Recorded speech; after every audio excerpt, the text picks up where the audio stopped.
what's up, you guys? It's your girl, Crystal J, and I'm back with another episode. Last week we talked about trauma.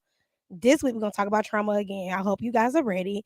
I am live on TikTok, I'm live on YouTube and Facebook.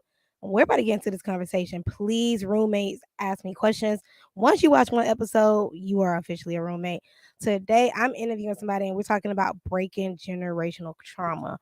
And you guys, she has a nonprofit. And let me just say, when I find these women, I'm really thinking about my viewers because these conversations need to be had. Number one, when you talk about healing, when you talk about our mindset, and if you're new to the show or not new to the show, I'll talk about healing and mindset all the time. But I'm gonna let my guest Chantelle get into it, and I'll be right back. Hello, roommates. How are y'all doing tonight? My name is Chantelle. I'm a nonprofit founder. I have a nonprofit called Kinfolk Coaching, where we do so much great work for our community. Our mission is to empower families to improve their wellness and productivity. We have a Pantry Supplies Program where we're providing direct assistance to clients in need, doing a lot of advocacy work. I also have a seasoning line with my dad. So my dad is a 72-year-old business owner, and he has Tanny Broughton's all-purpose seasoning. So we also run that. I have other small businesses. I'm also an author, and I just do so much. But my main goal is to heal my community, to bring love and self-love, especially empowerment, and just all the good things that we need back in our community to create those villages again like we had back in the day. And I am so excited to be here with y'all and to talk with Miss Crystal on the Bedroom Talk Show. It's about to go down. Girl, thank you. Now, I want you to tell us your story. Um, before we get into the interview part, let's just know more about you and Mhm. why breaking generational trauma is an important topic that you want to discuss today. Absolutely. So my story started with my parents. Um, and especially in the Black community, we get to live out titles that a lot of people don't know about. So my parents were social workers. They didn't know anything about social work. Like that wasn't a term back in the day. But if you were hungry, they would feed you. You need a place to stay, they would provide you a home. If you needed a shower, they would help you clean up. If you needed advice, they would talk to you and they would give you the real. And so that foundation was laid for me. And that's just how I treat people. Like my parents provided me with a great village of aunts, uncles, play cousins that I could just talk to about anything that would just uplift me and just bring their arms around me and circle me with love. And we just need that. We're really missing that. I grew up in the same neighborhood that I live in now. I know all of my neighbors. And that's the type of environment that I want to raise my children in, that I want other children to be raised in. It is not easy to do the work of others, especially when you're trying to heal yourself, because we're adults. We go through things. We're all humans. We have stuff that's there to knock us down. The devil's always busy. But it's important that we always shed love and light to other people, because that's the only way that we're going to combat this foolishness and craziness that's going on in the world. So shout out to my parents for definitely giving me the foundation to love others, to accept others for who they are, and to always help when I have extra to give to others as well. So my question to you is, you say you grew up in your community, right? Hmm. But as of right now, do you not see how the market is shifting and it's so unaffordable? I know you live in North Carolina. I live in Atlanta. So the gentrification here, and I'm pretty sure around the world, is terrible because you can't find a good house, and it's like three, four, $500,000 to buy a house. And I hear you say you grew up in the same area. That to me is a privilege because you have realtors coming in, taking, and they're taking our villages and they don't even know it. Like I see a comment on YouTube saying we need the village back. Yes, we need the village back. I remember growing up, I can go next door and be like, my mom not home, can I eat over there with my neighbor? Nowadays, we don't have that because we have people are so drawn to social media.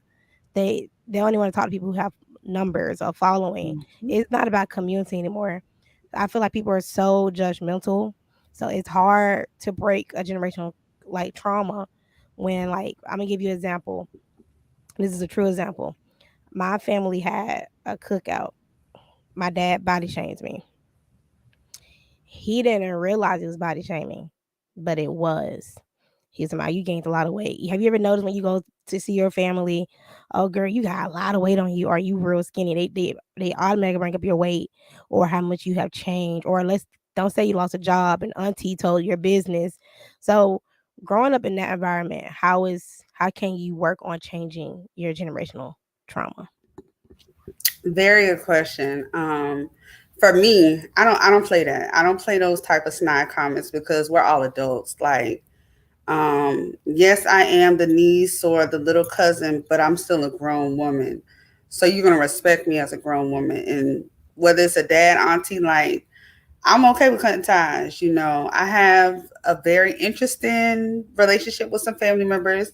Some I don't even speak to. Like, I'm going to protect my peace and I'm not going to stay anywhere that I'm uncomfortable with. And I don't care who it is that's threatening my peace. Like, I don't care because I do believe that the family that I create is most important and more important than the family that I came from. But in order to break generational curses, like we have to talk about these things. Like going on the days when we can continue to sweep stuff underneath the rug, like we have to bring things to the forefront. Because like you said, like your dad didn't even know that he was shaming you. And a lot of older adults, they're used to making those kind of comments because those same comments were made to them. They think it's okay. They think that I'm older, so I'm automatically deemed respect. No, that's not how that works. And I gotta Yeah, stop you right there. I agree with you because they don't even realize mm-mm, that they're body shaming. Like they think it's a joke or it's funny, but it's really not funny. What if I was going through depression about my weight? right. What if? What if that's the last straw and I would have just committed suicide because like you're talking about, oh, you're overweight for your height. Like people don't realize some things you say are triggering. And sometimes our family members are triggering and they don't even realize it. And not just my family, I'm talking about in general. Like just a general statement. Like I have a friend, her cousin recently passed. I'm not gonna get into too much detail, but how she passed was very, very tragic. But the family blamed her, the victim who died. Like, why say anything? Like, you don't know what somebody go through behind closed doors. You don't know if they're trying to get out of a situation. They're praying for a breakthrough to get out of that. We don't know. And I feel like people, like I said, people be so judgmental. Right. But let me get back to your questions. My question to you, girl. My computer's doing the weirdest stuff today. I can't hold on. I don't know what. Okay, hold on. So you can talk. My computer doing something weird. I don't know what's going on. I guess I'm gonna keep on going with the checking people. Like I give people two checks. The first time I'm gonna explain myself to you because I'm gonna give you the benefit of the doubt that you may not know what you're doing, what you're saying, or how you're making me feel. But the second time I'm not about to be nice with you because you're not a child. You heard me the first time. And again, I'm gonna protect my peace in all instances and circumstances. So definitely speak up. Don't ball it in. Don't sweep it underneath the rug. Don't let it roll off your shoulder. No, I say used to be something. me. I used to be me. I Say used to something. I used to want everybody to like me. I used to Mhm. want everyone to be everybody's friend, want everybody to be my best friend. Let me tell you, honey child, I grew out of that. When I tell you, I look at you and be like, girl, you ain't my friend. You just somebody I talk to. Like it took me to get to 30 to open my mind and see everybody not my friend. Some people can smile in your face, you know. But I'm just not getting to that point where I say it, I mean it. Let's not go past that boundary. And when we talk about breaking generational trauma, people have to remember the word boundary. And Boundaries. yeah, and you know what's crazy? When I talk about the word boundary, I'm gonna talk about kids. Do y'all realize that we're trying to raise our kids differently, but our older generation is shaming us for how we're trying to raise our kids. Mhm. We're trying to raise them without weapons. We're trying. I'm not saying all of us are successful, but we're trying different methods because we realized that that was trauma that was traumatizing. But the older people make comments. I'm on TikTok and I see the positive parenting. I be seeing the comments, and I'm like, that mom, this generation, they're trying to break generational trauma, Right. Right. and you're shaming them when they're trying to show other people how I raise my kid. This is how I raise my kid. So I I think wanted to say that.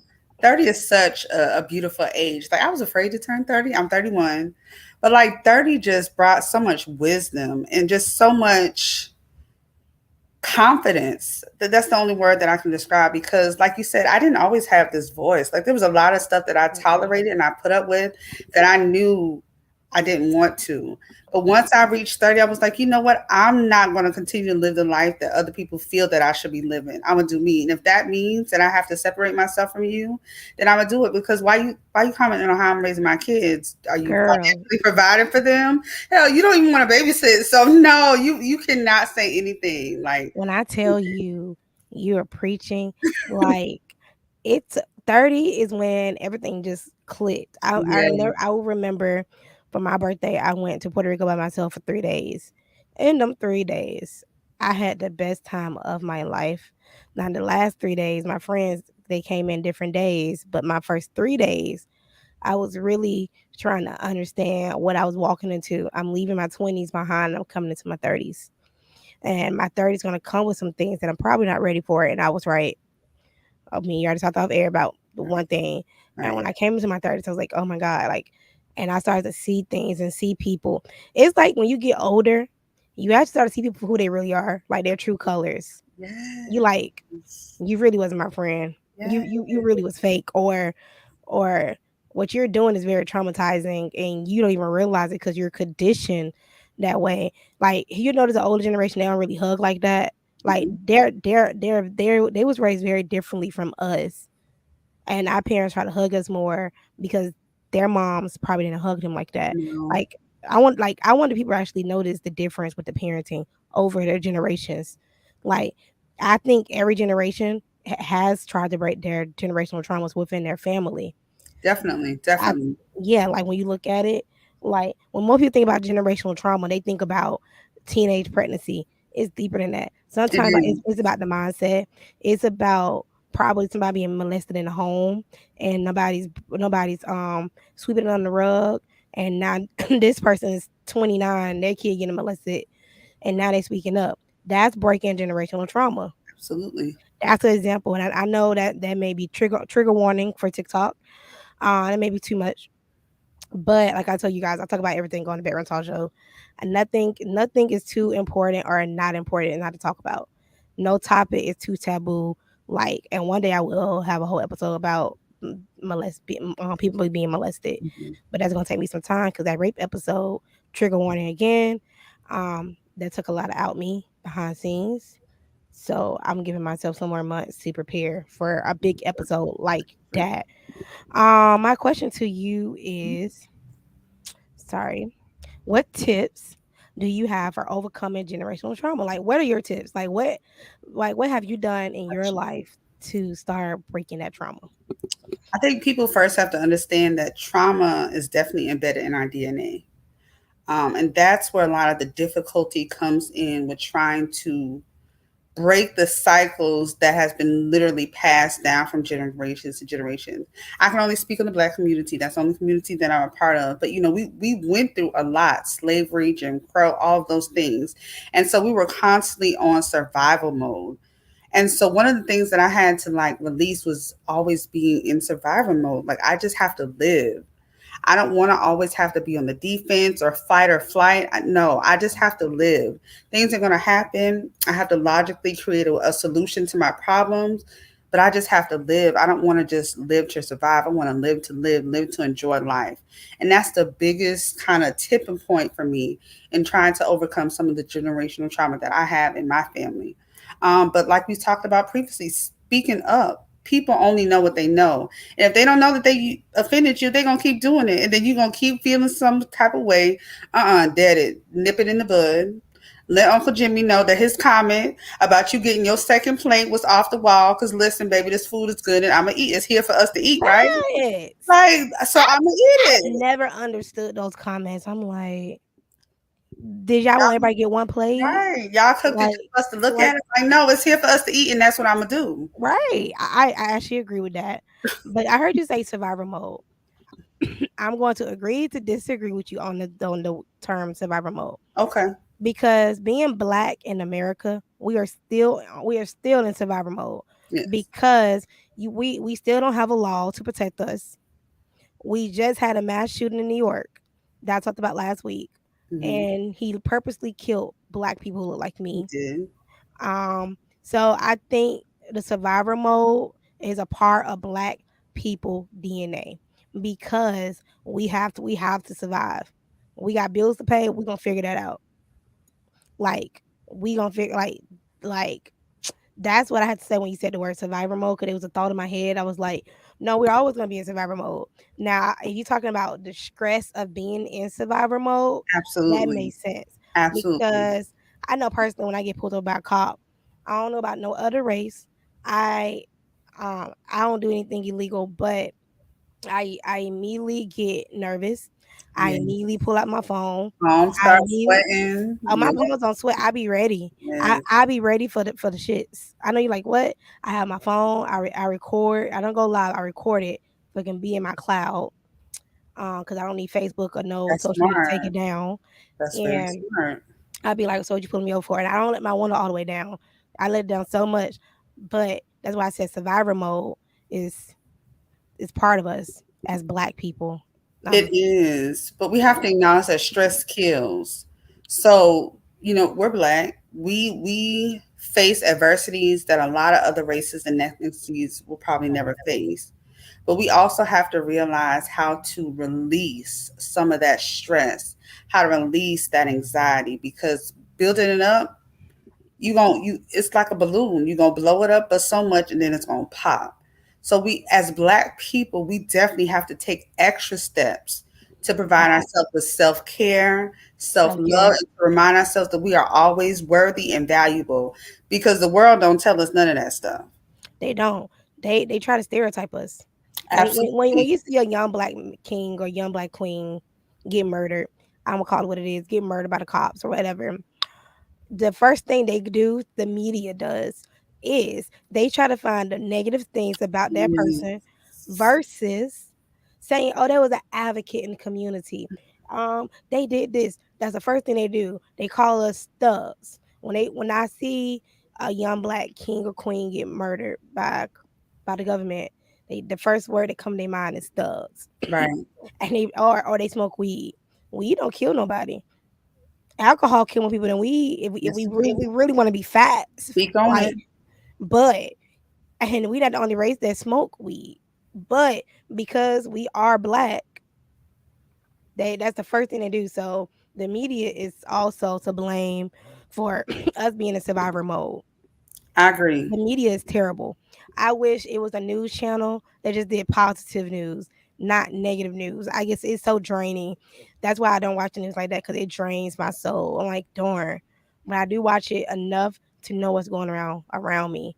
I don't want to be oblivious to the community I live in because I don't want to. That's like sometimes we are so oblivious to what's going on around us that we don't realize we need to know for we can continue to advocate Mhm. for our community, get more things in our community, get more resources. Like when you go to the non-black community, they have a lot of resources that we don't have. Why is that? It's because they're advocating for that community to have it. Like, But you said two things. Just you mhm, limiting the news and your intake of all the negativity. One, that's self care, and two, that's creating boundaries. And that's what we need to do to overcome this generational trauma. yes, And then you also spoke about the difference in communities, which is so crazy. And I'm going to share something with you real quick. When I was growing up, I didn't have access to people who went to college. Like, that was just not like, I didn't know too many people who went to college.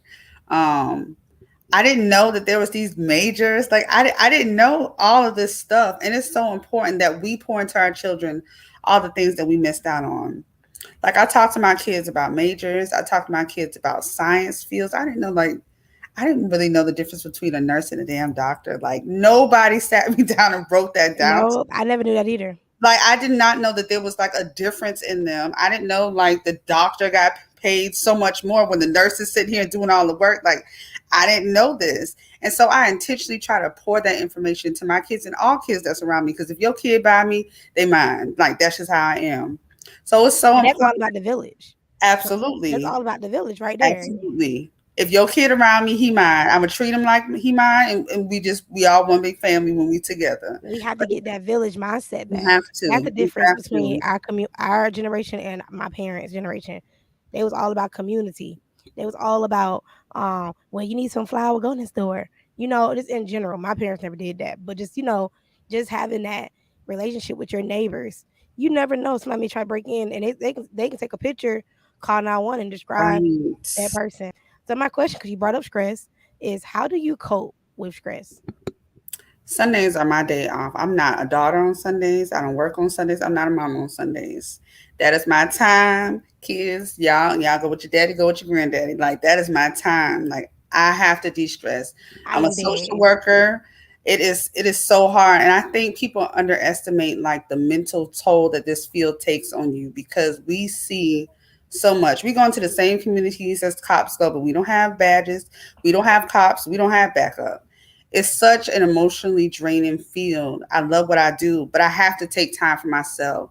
Like I have to just sit and light my candle, drink my glass of wine, take a hot, nice bath. But I have a routine where I just pour back into myself because if not, I'll be pouring from an empty cup and that ain't no I good for think nobody. most I think most social workers do because my cousin, she's a social worker or was a social worker, and I know for a fact she take care of her self care.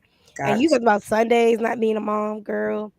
When I don't have my son on Sundays, that is my self care, self date. I take myself on a date somewhere in Atlanta. I go out for a little drinky drink. I sit at the bar. I enjoy the atmosphere. I take a few videos and then I put my phone down. I actually enjoy the atmosphere Yes. and the food, and I just be vibing. And then when I pick up my son, I pick him up on Sundays. That's when mommy mode will kick back in. But Right. Sundays after work, honey, my name is not mommy. It is Crystal. Like I be like, no, that like, and I'm gonna be honest, that's what I needed, and I didn't even realize that's what I needed. I started taking myself on dates about over a month ago, and I didn't even realize that was what I needed. So important. Didn't even realize, and you guys, I just be so. My week is better. But that's even if you have a partner or if you're single, you still should be invested in yourself and treating yourself because you're a whole human out here doing amazing things. Oh, thank you. I'm trying to read this comment. You see this comment on YouTube? Mm. I'm going to ignore it because sometimes I realize on YouTube I get trolls. Oh Lord. Yes, on YouTube I get the trolls. I get the crazies on YouTube. Like I be looking at their comments like, yeah. I'm gonna see if TikTok had any questions for you. Nope, they just watching. So my next question to you is, what does balance mean to you? That's hard. And I'm about to sit here and preach what I'm not practicing. Because I feel like my life is more unbalanced because I'm so career and entrepreneur heavy right now. But You sound like me. Right now I don't have any balance in my life. My no, life no. I'll is be like honest this. with y'all. Right. Like I'll be it's honest. so unbalanced right now. Um, but you guys, we about to go on a mini commercial break. Um, we'll be back. I have some exciting news.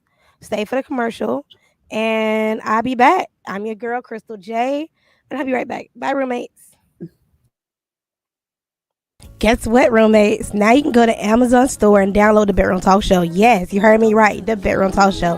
Go to Amazon right now. Download the app for your Fire TV or any of your Amazon devices. See you there.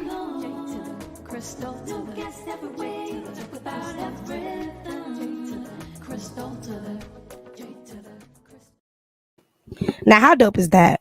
I don't know about nobody else. I'm gonna be honest, y'all. My guest was the first person to tell me congratulations. No shade to nobody I sent the link to. No shade to them. But I don't do this for congratulations. I don't do this for people to be like, oh my God. Like, I do this because since I was a little girl, I wanted my own talk show because I can talk, honey. And I always wanted my own talk show. So, in order for me to position myself for big networks to pick me up, because that is my dream and my vision, I have to position myself to be seen and be heard. So you can go on Amazon App Store and download the Bedroom Talk Show. Thank you. And eventually it will be Roku, but that's taking me some time. I'm actually doing all by myself. I don't have a team. Yeah, I'm developing everything myself. I started to develop the Bedroom Talk Show Amazon app in 2020. 2 years later, it's live. So if you have Amazon Fire TV, anything Amazon product, download the Bedroom Talk Show. And that's it. Now let's get back to this interview. Like, thank you so much. Like, Congratulations. I That's major. Oh my thank gosh. you. Man, it took me 2 years. The power of manifestation is real. Try to tell people. I took a break. I started in 2020 to do the work. Then I came back a couple days ago. I figured it out. And I said, okay, because it was kind of complicated. And I said, no, it's not complicated no more. It's super easy. And I said, bet. Now Roku is more complicated than Amazon. Roku, you got is, and I've been working on Roku for 2 years too. So it may be year 4 if I get on Roku because It's coming though. It's it's coming. it's coming. I pray for a team eventually. So for somebody to see my vision for my talk show. So that is my little testimony, you guys. Oh, and also a major update. I am cutting the show to 30 minutes, possibly, or 45 minutes. It will no longer be an hour. I feel like an hour may be too long for some people. So I'm cutting it down because people attention span is very short Very anyway. short. Yeah. So I'm going to cut the Bedroom Talk Show down. Today will be the first official episode where we will not be live a whole hour. I know, like what? Major. I'm gonna go through the updates again. I have an app on Amazon, and I no longer will be an hour. I think that was all the major notes. I mean, updates that I'm doing. My website should drop June 1st. thebedroomtalkshow.com. I will have placement for advertisement businesses. So, yeah. So everything will be on my website soon. So that's pretty much Big it. things popping. Little Thank shit's you. popping. Let Yes. me tell you, like, I was gonna give up on the Bedroom Talk Show. Like last year, I literally was like done, and my friend Jasmine was like, "Who said you quit it?" I said, "Me." She said, "No, you're not." So I work for a hotel. She made me book a hotel room, and we did. She took my pictures, and in that little intro, she did everything for me, and we did all that in about 2 hours, and we did my content, and I did about 30 reels or 15 reels for I can use them, and then in a draft I just upload them for I can have content. Because I said I don't have content, and that was my reasoning for quitting. She said that's not a good reasoning. So FYI, When you find your tribe, baby. I love her. You don't That's the understand. powerful thing. Listen, the people you surround yourself can make or break you. Let me tell you that. I Let me don't think tell you people realize that can make or break them. that. It can. It can. Congratulations, Queen. Thank you so much. This is my top roommate, you guys. If I had awards for my top roommate, it would be Miss Charlene. And you know what's funny? Miss Charlene, my late grandma name was Shirley. And when I saw your name, the first time you watched my episode last year, or was it 2020? I don't remember. I really got sad because I thought of my grandma, and I remember telling my grandma, I said, I'm gonna be the famous one. And when I saw your name, I was like, oh, but I never cried. But now you know. But yeah, she's my top roommate, y'all. She watched all the episodes. She be like, she's amazing. Like she is so amazing, you guys. Oh, and she also bought my one of my books. Shout So out to Miss thank Charlene. you for supporting my books as well. Like you guys, Charlene is amazing. Like I said, if I had to pick a top roommate, it would be her. And of course, my best friend Shamia. She watched every episode too, but that's default. She's default. She really don't. I know she watching. She really don't count. She's default. So let's get back to your interview. What? Okay. Is it selfish to push yourself first? It took me a long time to come to this realization, but no. You can't pour from an empty cup. Like you just can't. And as women, we often are women. We're employers, we're mothers, we're sisters, we're We're girlfriends. superheroes. We have to wear all these capes, and we have to wear them at the same time, 24/7, 365. And sometimes the only thing you can do to save yourself is to step back, pour into yourself so you can get back in the grind and help everybody else. I love that you said that. You know, I recently told somebody I am not a superhero. I know. I am human. I have my moments. I cannot and will not do it all. If I need help now, I say something. If I need a break, I'm going to say something. And I feel like a lot of people who feel that it's selfish to put yourself first, those are the people, and I know I'm about to hurt some feelings. You guys, y'all are pouring from an empty cup. If you Hmm. think it's selfish to put your needs first, I don't care if your mom, or uncle, or auntie, or just a friend, you are pouring from an empty cup. I Right. seen something on TikTok the other day. I don't know, was it Sarah Roberts, or I don't know who it was. They said something that resonated with me. They said, I don't pour from an empty cup. I pour from my overflow. So Yes. whatever my overflow Woo. is what I'm going to pour That's a from. whole I word. I I don't know who it was, and I was like, they said I do not, and she said it again. It was a woman, black woman. I think it was Sarah because I watched Sarah heavily. She was like, um, and she said, I'm gonna say it again. I don't pour from an empty cup. I pour from my overflow. That's the word in Yes, itself. it is. Yes, it Like, is. how many people are pouring from their overflow? Pouring are you actually pouring from the cup? Like, But I you know, and I'm working on that. I'm working on pouring from overflow because I just heard that like a couple days ago, and I was like, it was so deep. It resonated with me so deep. Like what you said, it resonated with you. It was right. like, am I pouring from my cup or am I pouring from my overflow? But I already knew the answer to that question when I heard it. I'm pouring from the cup. I'm not pouring from my overflow.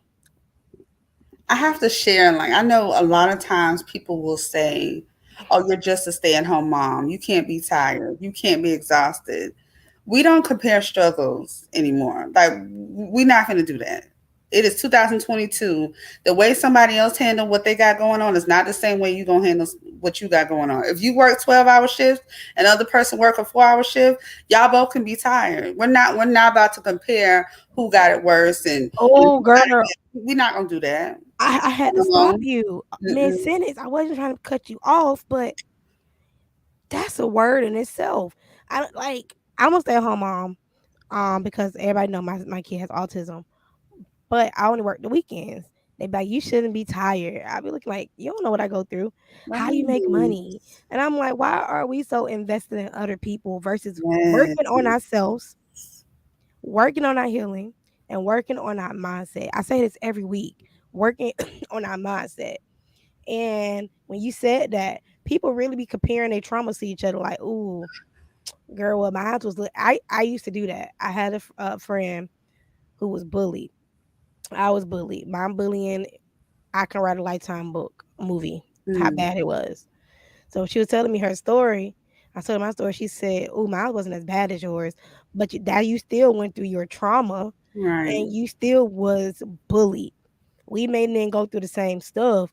Mine's is very traumatic, but I healed from that. So that's why you don't see me crying, being mad, because like I said last week, I confronted all my bullies. They probably watching this now. Oh yeah, I confronted them in 2020. 2020 was the year of the awakening for me, if I have to be honest. That was the year where I was like, everything snapped, and I refuse to be in a room where I'm uncomfortable. I Mm. refuse, like, if I feel like I'm uncomfortable, I'm gonna get in my car. Before I had a car, I'll catch an Uber. I'm gonna Yes. leave. I ain't care. The Uber was $40, $50. I'm leaving. All right. And I'm gonna head out. Yes. me being comfortable where I am and want it and not tolerate it is so important. I used to have friends that I know for a fact they only tolerated me. Did they really like me? I'm gonna say no. And I noticed it, but I didn't notice it. I hope that makes sense. I noticed it, but I didn't notice it because my heart is so big and I'm so big on loving others and loving on people because I was raised from my family that loves on each other and we love each Yeah. other. We support each other. We root for each other. Everybody not raised in that. I mean, I'm glad to see your survivor comment. Some people are raised on survival. Yes. Some people Some like people are. Everybody love language is different. We're not talking about the five love language, the thing that the lady came up with. I'm talking about how would you raise? How would you raise? So why you think like that? That doesn't make sense. To me, it doesn't make sense. It may make sense to you because I don't know where you came from. Right. I don't know if you raised yourself. I met somebody recently, and this person raised themselves from 13 all the way up to now, and they're 36. And when I say y'all, this person has a story. They have a story. Um, and when I tell you, it was very inspiring to hear how he was homeless and he still graduated, still went to college, and how he took showers. It was just interesting. I was just sitting there listening, and I know we're talking about generational trauma. He don't know his family. I'm sorry, I mean to say his sets. They don't know their family, and they left a situation because they didn't want to be raised in that situation. That was that person working towards breaking generational trauma. Yes. Yes. Yeah, you know what? Those the people who bully me, Charlene, they actually they came up to be amazing adults. They all apologized because I tried to commit suicide twice. And that was in my letter to them. And they all every single one of them apologized. Everybody who ever bullied me in the middle school, because I was bullied from sixth grade to eighth grade, every day. Off the bus, on the bus, in school, in class, doing lunch. It was I say it was a nightmare. It was a nightmare. Um, but they all apologize and they invite me out when they see me out in public, they speak to me. So I don't have any hate towards them because I don't know why they was bullying me, what was going on at home. Like that's how I look at it now. Back then I couldn't look at it like that because I was going through it and I was really thinking that was gonna be my life forever, going through that, getting jumped, all type of stuff. People sneaking me from behind. It was when I say it was terrible. If my mom would ever come on here, she would tell you how bad it was. It was terrible. I stayed in the principal office, but the principal knew that I wasn't a problem. She knew I was being bullied. Mm. Yep. So yeah, I wanted to like address that. But me breaking that generational trauma, what I did when I addressed them, now they can have that conversation with their kids. And now their kids probably won't bully nobody because they found out the person they tried to bully was secretly trying to take their life while we was little kids. So I feel like the point of me sharing that story is because that conversation got started, and Right. now they can sit down with their kids and be like, "I'm gonna see why you shouldn't bully." And then they can be like, "Okay, when I was this age, I bullied this young lady, and I didn't know how bad she was hurting. I didn't know she tried to take her own life. And I'm telling you today, whatever I'm gonna say, Sarah, your child name is Sarah or David, that is not the way. And I don't want you to ever go to school and bully somebody. And I don't want you to be bullied because now them bullies are thinking about their kids. How ironic is that? They're thinking about their Right. kids now. So I feel like I broke generational traumas with all my bullies by addressing them because they triggered me in 2020. That's the power of speaking up for yourself. It's important.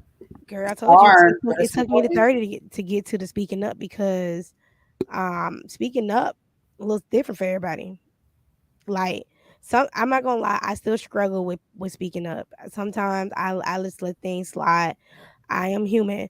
I still struggle with speaking up. I'm not saying I speak up all the time because sometimes I just know when not to say nothing. But I'm not having to address this. It's not worth my time.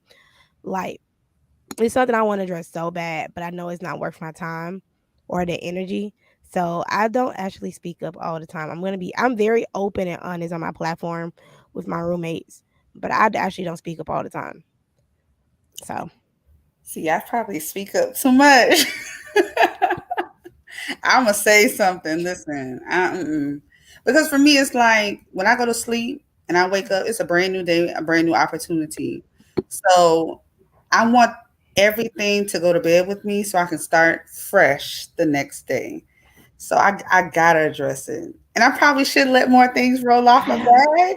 I don't know. I'm not there. Like I address things, but not everything. Like some now I will say sometimes I let things build up and I still do this. I had an incident a couple months ago and I just It was tear out. I just lashed out at the person, but the person deserved it. But I lashed out because I've been holding that in for years. Mm, Remember, I'm 32. I just started speaking up. right. Like I still have a problem with saying no to certain things. Like I know I want to say no. I know I don't got time to take you here, but I'm gonna figure it out on my end. You don't even know I got something to do, but I'm still gonna try to do it. That's me.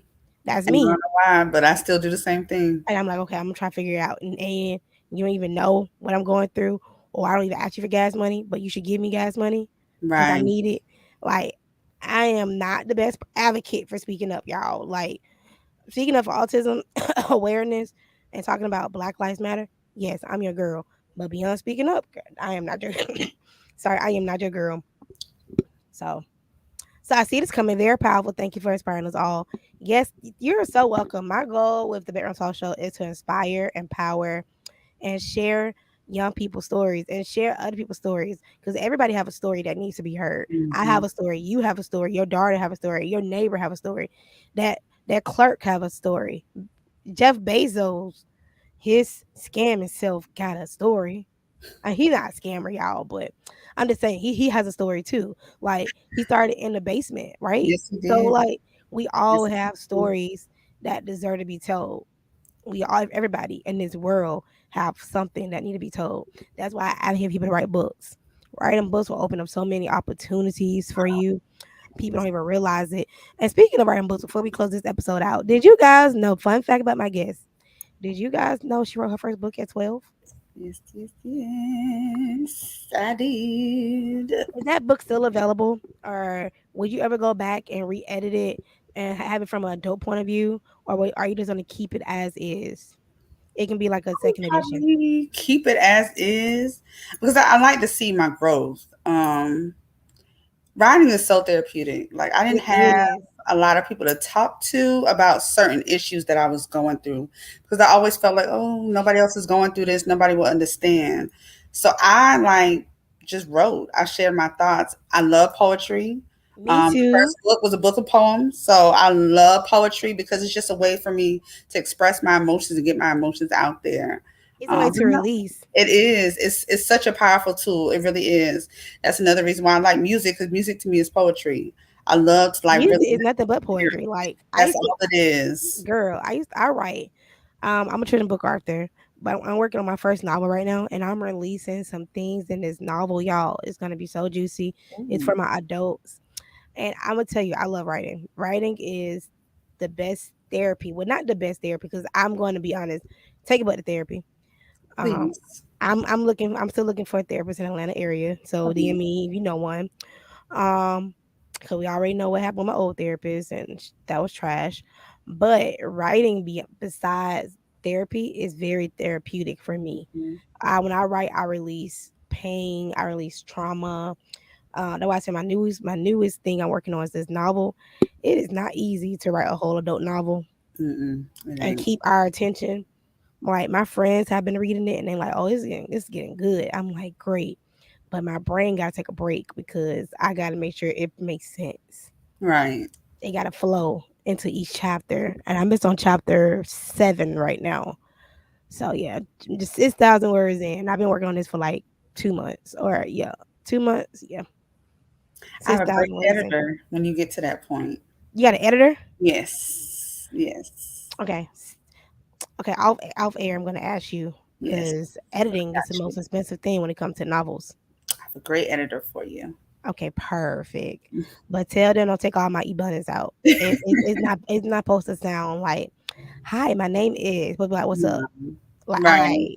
So if they're a person of color, I would like She to work with is. them She's because a sister. okay, so she gonna understand my book then. Yes, she is. And she from Atlanta, so she gonna understand exactly what you're saying. She from Atlanta. She is. Okay, great. She gonna understand my I ebonnet. got you. Well, you guys, I'm so happy you guys love the Bedroom Talk Show. I think I asked all the good questions. Like I already made an announcement. My goal is to cut down to 30 minutes or 45 minutes. I know I'm a little bit over time. So before I get off air, I want you to tell my viewers or or my roommates who like I want to be watching or listening, how can they find you? How can they reach you? Get them a recap of what you do again, and how can they donate to your nonprofit organization? Absolutely. So the nonprofit is Kinfolk Coaching. Our website is www.kinfolkcoaching.org. We're Kinfolk Coaching on social media, Facebook, Instagram, Pinterest, and TikTok. And our mission is to empower families to improve their wellness and productivity. We're in the community, we're deep in the trenches, and we're going to help each one reach one. That's what we do. Thank you so much, Crystal, for having me. This has been a great opportunity to talk to the roommates. I really appreciate it. But just see what Kinfolk Coaching has in store. Definitely check out our website. You can donate there on the website. We have PayPal as well as Square. We appreciate all donations and they go directly back to our clients. So thank you so much for everything. We appreciate y'all. And everybody, just live your best life. That's all you can do, one day at a time. Well, thank you for telling my viewers and my roommates how to reach you and donate to your nonprofit and your organization. One more time, people who just tuned in. What do your nonprofit do again? So, Kinfolk Coaching, we empower our community. We have a Pantry Supplies Program where we provide a month's worth of household and hygiene products to our clients. We also do empowerment coaching. I have a book available on Amazon, Representing Empowering Your Inner Entrepreneur, because we love to work with entrepreneurs who are building their brands and their thriving businesses. So, come and work with us if you need a business slash life slash empowerment coach. I'm your girl. I got you. I think we all need empowerment coaches because yeah, I'm like in Atlanta, I have this nonprofit and they actually give parents free Lysol, it's Lysol. I'm thinking about cleaning products because you just said it. Free lifestyle coaches to help you better Oh, yourself. for the Mm, free? for the free. They don't Wow. charge. It's a nonprofit. They don't charge. Don't ask me the name of the nonprofit, y'all, because I cannot remember off the top of my head. And it's only for APS parents. Like if you're in the APS Mm, school gotcha. district, it's not for everybody in Atlanta. It's just for the parents, and I think it's for the special need parents. Y'all know I'm an advocate. I'm for that. But anyway, I'm your host, Crystal J, and I hope you guys enjoyed this week episode. Now next week we're talking about.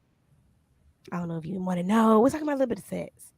Ooh. Yes, but we're not talking about having sex. Like, let me just disclaimer, you guys, we're talking about how to like get that spark back into your relationship. So if you and your boyfriend or you and your husband or you and your wife or you and your girlfriend, whatever, are having problems, tune in. I have a sex intimate coach and Ooh. we're going to talk about it. I'm going to treat it more like a workshop for you guys. I'm super excited to interview her. That's why you've been seeing the handcuffs on the flyers because you need sex to get your spark back in your relationship. And Mm. if you don't know that, that's probably the reason why you need therapy in the first place. But I'm single, so don't take my advice. We gonna take the coach advice because, like I said, I'm single. I can't give y'all no advice on relationships because your girl been single for a minute. And yeah, in these Atlanta streets, they not looking so pretty. So yeah, so I had to say it because I don't want anybody to think I can get them relationship advice because baby, I cannot. If I could, I'd be in a relationship right now. But I think it's my season to be single. Yes. Sometimes we have to live in our singleness and we don't realize it. That'll be a great episode. Some girl, I gotta find me a coach for that because I like to do episodes with coaches to better assist me because that's not my area of expertise. Right. Autism, I don't need no coach, but yeah, I think people have to remember it's okay to live in your singleness. Some people be so focused on getting into a relationship that Uh, they haven't even healed from their generational trauma. They haven't mm, even healed from their childhood traumas. mm-hmm. They haven't healed from their last relationship trauma. They probably dated somebody who gaslighted them. They probably dated somebody who's a narcissist. I feel like it's 2022. I think we all have, but that's neither Yeah. here nor there. Not, but anyway, like I said, you guys, I'm your girl, Crystal J. Tune in this Monday at 7 o'clock Eastern Standard Time.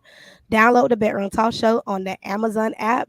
Yes, download the Bedroom Talk Show on the Amazon app. And if you don't know, yes, I develop a whole app just for Amazon viewers. So if you're watching from Amazon, Welcome to the roommates. And thank you guys so much. And I'm your host, Crystal J. Thank Bye. you.